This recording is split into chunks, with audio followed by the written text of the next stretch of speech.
So, hello everyone.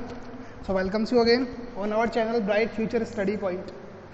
Guys, as you all know, we have started the syllabus of 9th class.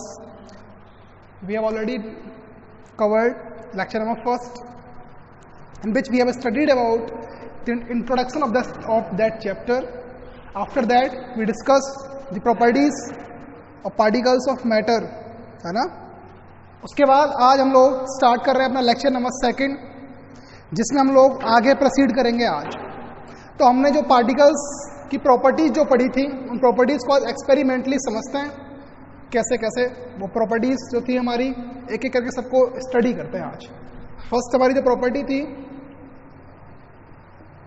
Particles of matter, इसकी हम बात कर रहे थे, इनकी प्रॉपर्टीज की. तो properties of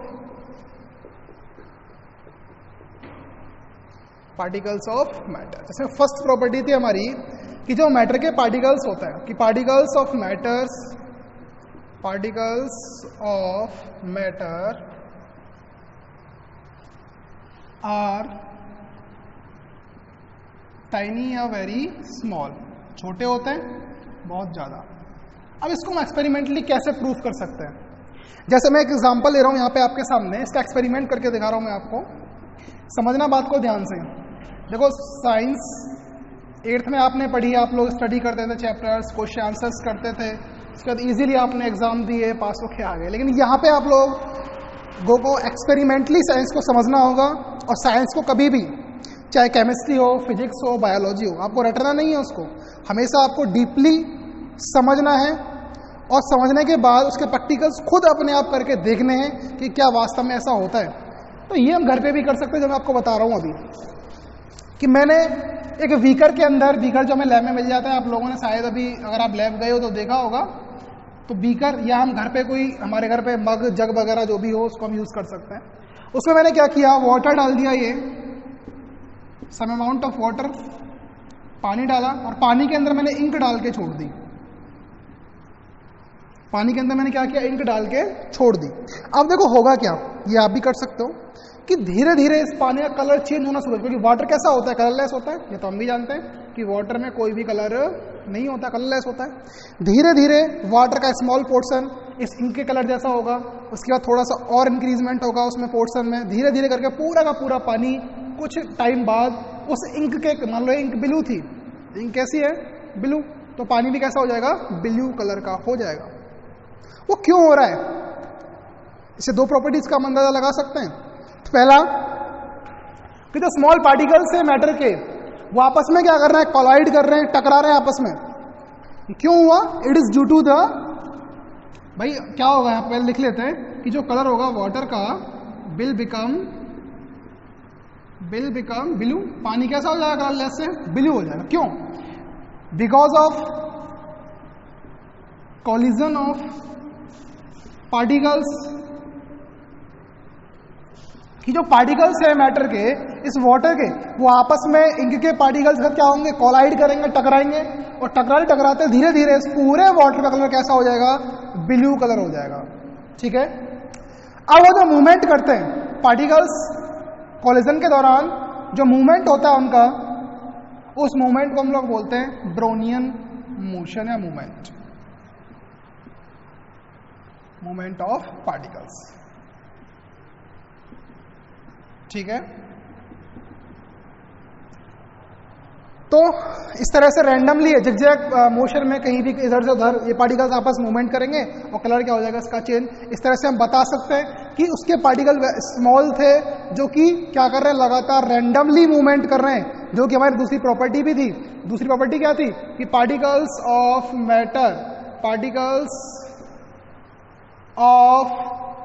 matter moves constantly या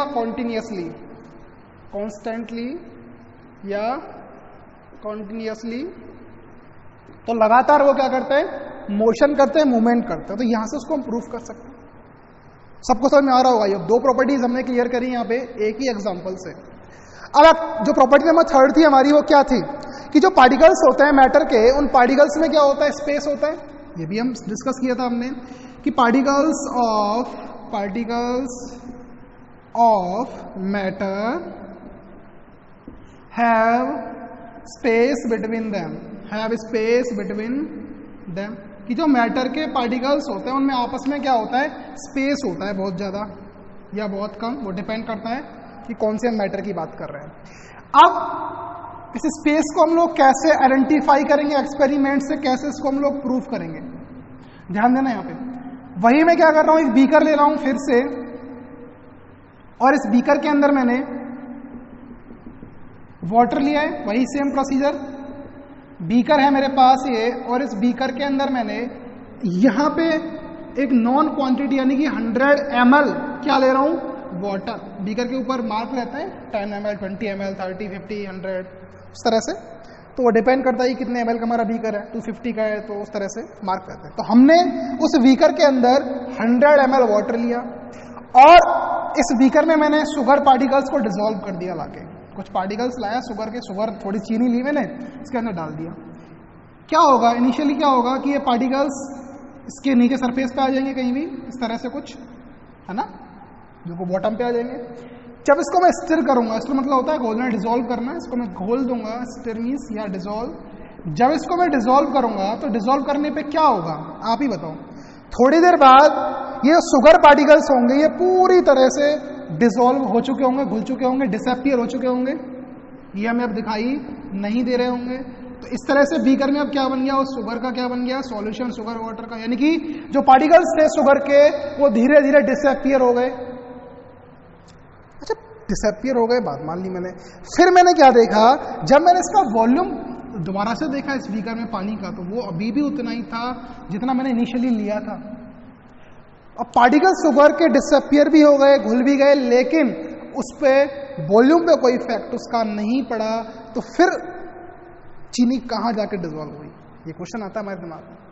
अब इस क्वेश्चन का आंसर अगर हम देखें, ढूंढें, तो इस क्वेश्चन के आंसर में ही हमें हमारा जो हमें आंसर चाहिए, जो हमें एक्सपेरिमेंट चाहिए, वो भी मिल जाएगा। कैसे कि जो वाटर होता है हमारा लिक्विड होता है, सब लोग इस बात को जानते हैं, नहीं भी जानते तो अगला टॉपिक हमारा यही होगा, हम स्टेट्स को ही पढ़ेंगे, ठीक है। तो जो वाटर होता है लिक्विड, अब इसमें लिक्विड में जो पार्टिकल्स होते हैं थोड़ा सा इनके बीच में स्पेस होता है, थोड़ा थोड़ा स्पेस होता है इनके पार्टिकल्स में। मैं दिखा रहा हूँ आपको कुछ इस तरह से, मान लो ये पार्टिकल्स है लिक्विड के, इमेजिन कर लीजिए। अब इनमें क्या है, स्पेस है, तो वो जो शुगर मैंने इसके अंदर डाली थी वो इस स्पेस के अंदर क्या हो गई, डिसॉल्व, जिसकी वजह से वाटर के वॉल्यूम पे कोई इफेक्ट नहीं पड़ा। सबको समझ में आ रहा होगा भाई, जो स्पेस था इसके अंदर, ये चीनी पूरी तरह से क्या हो गई, डिसॉल्व हो गई, जिसकी वजह से इस पे कोई इफेक्ट नहीं पड़ा, किस पे, वाटर के वॉल्यूम पे, बीकर के अंदर। तो इस तरह से हम प्रूफ कर सकते हैं कि किसी भी मैटर के पार्टिकल्स के बीच में क्या होता है, स्पेस होता है, हेंस प्रूव्ड। सबको समझ में आया होगा या ये हो। 3 प्रॉपर्टीज हमने क्लेरिफाई यहाँ पे की। नेक्स्ट हमारी प्रॉपर्टी थी, अच्छा इसमें एक और था कि particles of matter moves constantly continuously. इसको हम डिफाइन इस तरह से भी हम बता सकते हैं, और भी इसके examples, lot of examples we can take. जैसे आपने देखा होगा कि कोई भी बंदा अगर परफ्यूम लगा के, है ना, कोई बंदा परफ्यूम यूज करे और परफ्यूम लगा के आपसे सेवरल मीटर्स अवे खड़ा हो जाए, थोड़ी दूर, तो क्या होता है, वहीं से उस परफ्यूम की जो स्मेल है, जो स्वीट स्मेल है ना, तो वो आपके पास तक आ जाती है। How it is reaches. क्या हो रहा है, घर में खाना बन रहा है, पड़ोस में कहीं दावत हो रही है ना, तो क्या होता है, एक दिन पहले ही खुशबू आने लगती है, अरे उधर चल रहा है प्रोग्राम, कल तो दावत है। तो वो खुशबू कैसे हमारे पास तक आ रही है, या कभी देखा होगा अब उस दावत में से जब आप गए तो वहाँ पे क्या होता है, उन्होंने बोला अरे कुछ घर भर के भी ले जाओ, तो मन तो करता चलो ले चले, झूठे वहाँ कहते हैं अरे ना रहने दो बस, ठीक है। फिर भी वो लोग नहीं मानते, तो मन भी तो हमारा भी होता है, चलो दे देते हैं, ले आओ, चलो ले आए। घर ला के उसको आपने अगले दिन जब आपको खाने की उसको सोच रहे हो, तो आप एक बार उसको चेक जरूर करोगे कहीं खराब तो नहीं हुआ। अब ध्यान देना, एक दिन पहले तो क्या हो रहा था कि दावत की स्मेल वो उसके घर से आपके घर तक आ रही थी, और अगले दिन क्या हो रहा है, आपको उसको स्मेल को सूंघना पड़ रहा है, उसके पास जाना पड़ रहा है। क्यों ऐसा हो रहा है? ये क्वेश्चन भी है एनसीईआरटी का। क्या है क्वेश्चन में दे रखा है कि the smell of hot sizzling food reaches to us several metres away, while जब वो खाना ठंडा हो जाता है तो हमें उसके पास जाना पड़ता है उसको स्मेल को चेक करने के लिए। तो ऐसा क्यों हो रहा है? बिकॉज देखो, परफ्यूम या उस स्मेल की हम बात करें, स्मेल ऑफ फूड जो थी, smell of hot sizzling food, है ना, ये हमारे पास तक क्यों पहुंच पाई?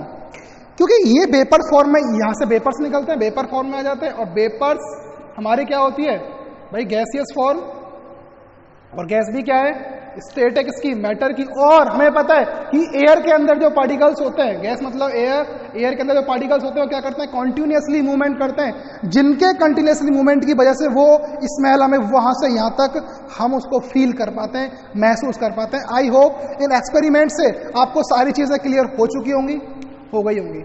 अब एक प्रॉपर्टी और हमारी इसकी बची हुई है, इसको भी हम लोग खत्म करते हैं। आप इसको लिख लीजिए, वीडियो को पॉज करें, इसको लिख लें, ठीक है, पॉज करके लिख लीजिए इसको, तब तक मैं इसको रफ करता हूं। चलिए देखो, 9th में आके बिल्कुल प्रेशर नहीं लेना, ठीक है, मजे मजे में पढ़ना है और सही से पढ़ना है, ठीक है। और हम लोग आपके लिए कंटिन्यूसली क्लासेस लेके आ रहे हैं, फिजिक्स की, केमिस्ट्री की, मैथमेटिक्स की, और बहुत जल्दी से लास्ट 1-2 दिन में हम लोग बायोलॉजी भी स्टार्ट कर रहे हैं 9th-10th क्लास के लिए, ठीक है। So we are doing our best for you, so please also motivate us, है ना, आप भी हमें मोटिवेट थोड़ा सा करते रहें। चलिए तो आगे बढ़ते हैं। नेक्स्ट प्रॉपर्टी, आई थिंक हमने 3 को कवर कर लिया। पहले हमने पढ़ी उसके पार्टिकल्स टाइनी होते हैं, स्मॉल होते हैं। दूसरी हमने पढ़ी उनमें क्या होता है, स्पेस होता है। तीसरी हमने पढ़ी कि वो कंटिन्यूसली मूवमेंट करते हैं। और चौथी प्रॉपर्टी हम पढ़ते हैं और वो होगी हमारी कि particles of matter, particles of matter have force of attraction, force of attraction between them. अब देखो, पहले तो हम यही चीज पढ़ते हैं कि ये फोर्स ऑफ अट्रैक्शन जो नया टर्म हमारे पास आया है, फोर्स ऑफ अट्रैक्शन होता क्या है, द फर्स्ट क्वेश्चन। अब देखो ध्यान देना, यहाँ पे अट्रैक्शन का मतलब क्या होता है, आकर्षण, किसी चीज को अट्रैक्ट हो जाना, है ना। जैसे आप लोग अभी छोटे ही, अब तो 1-2 साल तो 9th में आ गया, बड़ा बड़ा फील होने लगा, बड़े हो गए। इससे 1-2 साल पहले आप लोग कहीं जाते हो गए मम्मी पापा के साथ, मेले वेले में कहीं गए, और वहाँ जाके कोई आपको गाड़ी वगैरह दिख जाए, ऐसी टॉय वगैरह कोई खिलौना, तो आप एक तरह से बहुत जल्दी से अट्रैक्ट हो गए उसकी तरफ, कहते वही चाहिए। पापा कहते हैं भाई रहने दे अभी थोड़ा, अरे रो जाओगे, है ना, वहीं पे सब कुछ वही चाहिए। मीन्स आपका जो अट्रैक्शन है वो किसकी तरफ, उस गाड़ी की तरफ। घर वाले खींच रहे हैं कि चल इधर, कहते हैं ना इधर ही जाऊँगा, इधर गाड़ी है। समझना बात को, यानी कि इधर गाड़ी थी, वो जो टॉय कार थी वो इधर थी, और आप इधर खड़े हुए हो, है ना। जैसे आपका मतलब कोई भी लड़का है, वो उसका नाम सौरभ है, कुछ भी है फॉर एग्जाम्पल। अब उसके पेरेंट्स तो कह रहे हैं इधर चल भाई, कह रहा अच्छा इधर क्या है, इधर तो गाड़ी तो इधर है, इधर जाऊंगा। समझना बात को। अब ये गाड़ी उसके लिए क्या, अट्रैक्शन का एक सेंटर पॉइंट बन गया कि ये गाड़ी इस बच्चे को अपनी तरफ अट्रैक्ट कर रही है, और ये भी इसकी तरफ जा रहा है। और पेरेंट्स कह रहे हैं इधर चल, कहते हैं इधर क्या है, इधर जाऊंगा। तो ये एक दूसरे की तरफ क्या हो रहे हैं, आपस में क्या हो रहे हैं, इसी को हम क्या बोलेंगे, अट्रैक्शन। भाई ये इसकी तरफ फुली अट्रैक्ट है कि दो पार्टिकल्स आपस में एक दूसरे को खींचे, ये इसको इधर की तरफ, ये इसको इधर की तरफ, आपस में इनमें बॉन्ड बन जाएगा। तो तू तुझे इधर नहीं जाने दूंगा, मैं तुझे इधर नहीं जाने दूंगा। उसी को तो हम क्या बोलते हैं, फोर्स ऑफ अट्रैक्शन कहते हैं। तो अब वही हम बात करते हैं कि जो मैटर के पार्टिकल्स होते हैं हमारे, उन पार्टिकल्स में क्या होता है, फोर्स ऑफ अट्रैक्शन होता है। और आगे जब हम पढ़ेंगे इसके स्टेट्स को पढ़ेंगे, स्टेट्स ऑफ मैटर, तो वहां हम पढ़ेंगे 3 स्टेट्स जो मेनली हम पढ़ते हैं, सॉलिड, लिक्विड एंड गैस। अब डिस्कस करते हैं कि किसमें फोर्स ऑफ अट्रैक्शन ज्यादा होता है। तो देखो यहां 2 चीजों को हम क्लियर करेंगे।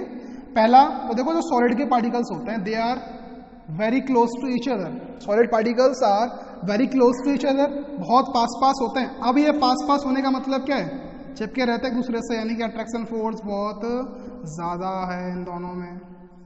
अट्रैक्शन फोर्स क्या दोनों में बहुत ज्यादा। अभी नई नई शादी हुई है इन लोगों की, ऐसे समझ लो, है ना। दोनों पार्टिकल्स की हुई नई नई शादी, तो नई नई शादी, जब नया की शादी वादी होती है तो पता ही आपको होता है क्या है ना, अट्रैक्शन बहुत ज़्यादा होता है। हाँ, कहीं घर से जाने का मन भी नहीं करता। चलिए, तो सॉलिड्स में क्या है, पार्टिकल्स बहुत पास पास हैं। वही हम बात करें लिक्विड्स की, तो शादी को थोड़े बहुत दिन हो लिए, थोड़ा सा क्या होगा, पार्टिकल्स थोड़ी सी दूरी होती है इस तरह से कुछ। और गैसेस में क्या होता है, 20-30 साल हो लिए शादी को, होता है अब तो बाढ़ में जा, तो इधर में तलाक पे बात आ जाती है ना, इधर इधर, एक इधर तो एक इधर वो वाली कंडीशन। तो देखो समझो यहाँ पे मैं क्या समझाना चाह रहा हूँ। पहली चीज, सॉलिड्स में पार्टिकल्स बहुत पास थे, पार्टिकल्स पास हैं, तो इसका मतलब क्या है कि इनमें फोर्स ऑफ अट्रैक्शन जो होगा सबसे स्ट्रांग होगा। अगर हम बात करेंगे फोर्स ऑफ अट्रैक्शन की, तो सबसे स्ट्रांग होता है किसमें, सॉलिड्स में। देन उसके बाद थोड़ी दूरी इनमें होती है तो less force of attraction than solids, but greater force of attraction than gases, और सबसे कम किसमें होगा, गैसेज के अंदर। तो सॉलिड्स, लिक्विड, गैसेज में अगर हम कंपेयर करें फोर्स ऑफ अट्रैक्शन को, तो सबसे ज्यादा किसमें होता है, सॉलिड्स में, फिर लिक्विड्स में, फिर गैसेज में। अगर हम बात करें स्पेस की, तो स्पेस से सबसे ज्यादा किसमें होता है, गैसेज में, क्योंकि गैसेज के पार्टिकल दूर दूर होते हैं, तो एक से दूसरे में बहुत ज्यादा स्पेस है। उसके बाद लिक्विड्स में और सॉलिड्स में तो बहुत कम या नेग्लिजिबल स्पेस होता है, ठीक है, सॉलिड्स में।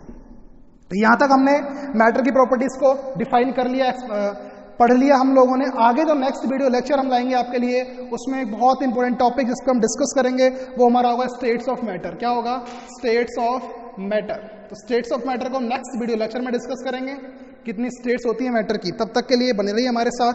अगर आपको वीडियो ये पसंद आया तो आप लाइक जरूर करें, और दूसरी चीज, आप लोग नोट्स जरूर बनाएं इसके, ठीक है। और बहुत जल्दी आपके लिए हम कॉन्टिन्यूस कोर्सेज लेके आ रहे हैं, फिजिक्स, केमिस्ट्री, मैथ, बायोलॉजी, सब कुछ। तो इसीलिए प्लीज कीप सपोर्टिंग, ठीक है। लाइक दी वीडियो, शेयर जरूर करें। घर पे जो लोग आपके दोस्त बैठे हैं उनके पास तक वीडियो पहुंचे, जिससे कि वो भी कुछ थोड़ा बहुत पढ़ सकें, जो हम लोग ट्राई कर रहे हैं, कोशिश कर रहे हैं, उसका फायदा उठा सकें, ले सकें, ठीक है। So thanks to all of you, thanks for watching, thank you.